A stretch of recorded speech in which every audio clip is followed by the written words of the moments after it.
Most would classify Appalachia as being full of poverty and depression.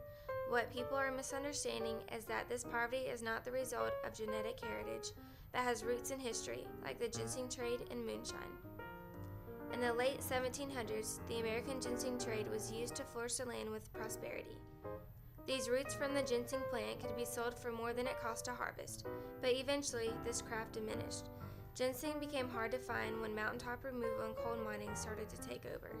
Workers were beginning to get paid less and less, and poverty became prominent throughout most of Appalachia. In 1775, the American Revolution was a war fought against tyranny, oppression, and taxes.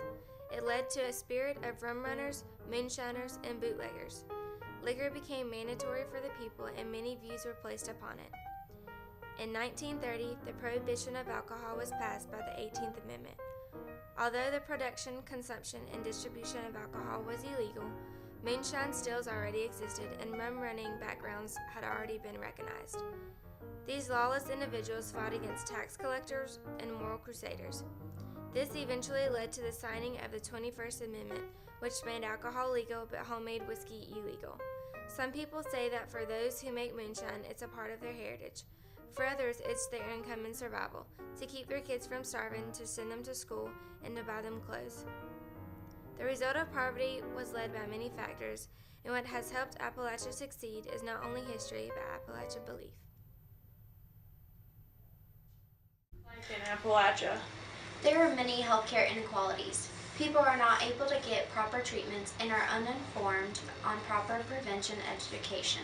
Although healthcare is a universal issue in the United States, scholars agree that Appalachia suffers from a greater disparity of healthcare inequality than areas outside of Appalachia due to the lack of adequate resources.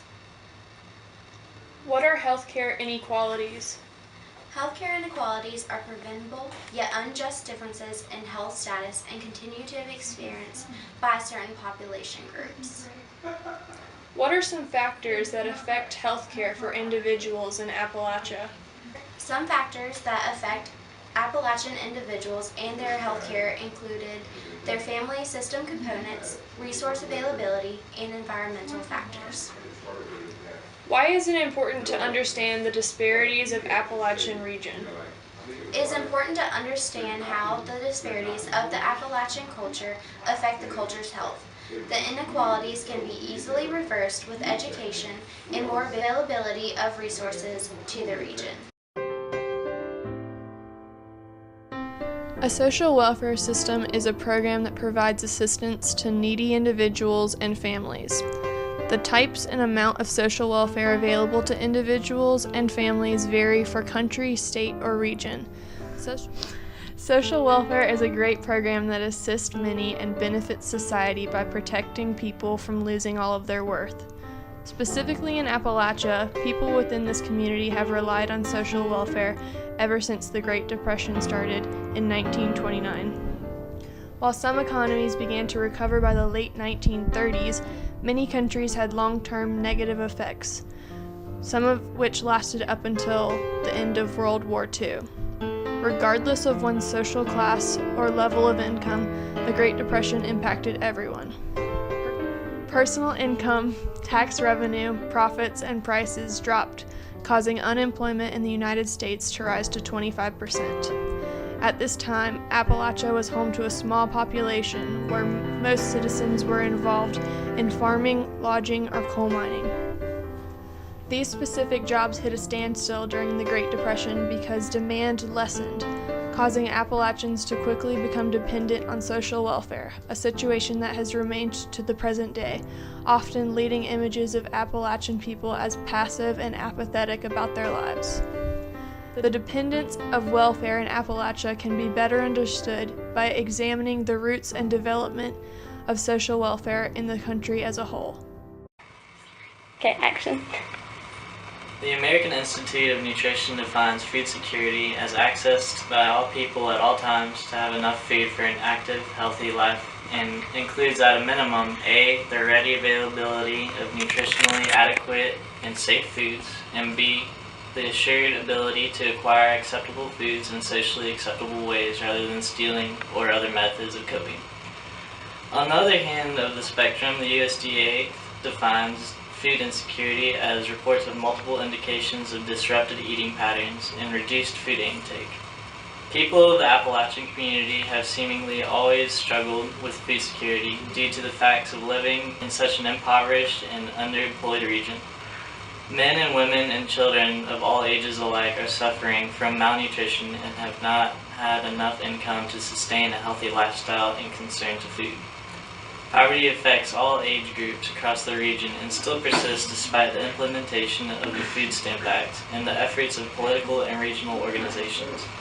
Hunger has been rampant in the Appalachian society for many decades now, but organizations are starting to emerge to help people deal with the hardship that comes from not being able to put food on the table in so many households. The food stamp program was initiated by the government to help areas like Appalachia being able to bounce back from poverty by freeing up money in people's pockets to use elsewhere rather than just on food. This creates a way for people to dig out of the holes that they have been stuck in for so long. The charitable organization Heifer International exclaims 1 in 6 children in the U.S. do not know where or when they will find their next meal, and 1 in 3 children in Appalachia suffer from a lack of access to healthy food. Although Appalachia is among the world's most fertile regions for agriculture, half of its people and families earn less than enough to support a household. Some children fall into serious food-related illnesses because their families cannot find sufficient jobs to sustain a healthy and nutritious diet. It is astounding how one of the richest regions due to the agricultural environment is one of the most impoverished and underemployed regions in the nation, though it is actually becoming less and less so each year. Agencies and organizations are helping to bring the region back to where it needs to be, just as Heifer International of Blue Ridge Seeds of Change is doing. Studies from the U.S. Travel Association show that tourism in the United States in 2014 generated $2.1 trillion in economic impact, with $887.9 billion spent directly by domestic and international travelers that spurred an additional $1.2 trillion in other industries. A large sector of this comes from the region of Appalachia. Residents of Appalachia do not always have a positive view towards tourism because they believe that tourism will bring crime, raise cost of living, and pollution. Attractions like the Great Smoky Mountain National Park, Dollywood, and Grandfather Mountain bring tourists in with little to no costs from the region. Professor Steve Morris conducted a study on how the national park shutdown affected the Appalachian area. Morris states, in the first 15 days of shutdown, when the Great Smoky Mountains National Park was closed, October 1st through the 15th, the number of hotel rooms nights sold decreased by 6.1% over the same 15-day period in October of 2012. In the second 15 days after the federal shutdown ended and the Great Smoky Mountain National Park was opened, from October 15th through the 31st, the number of hotel rooms sold decreased by 1.9%. Showing that the park being open is crucial for tourist attraction. When large shutdowns take place, it in turn hurts small businesses that make revenue off of the tourists. When the Great Smoky Mountains Railroad and American Heritage Railways pulled out of Dillsboro, it was devastating on the town. 50% of the 62 businesses had to close between 2008 and 2011. Western Carolina University partnered up with Dillsboro to help get their economy back up, and has sponsored events such as the Dillsboro Luminaries to draw attention to tourists. This partnership uses faculty expertise to guide and help with Dillsboro's challenges and needs. University community partnerships are gaining momentum nationwide. A change in hours and operations and town activities has boosted tourism throughout the area of Dillsboro. The economic impact of tourism has had an immense financial influence on the region and sub-regions of Appalachia. In order for the people of Appalachia to come out of poverty, they must see the economic development and support the direct cause, which is that of tourism.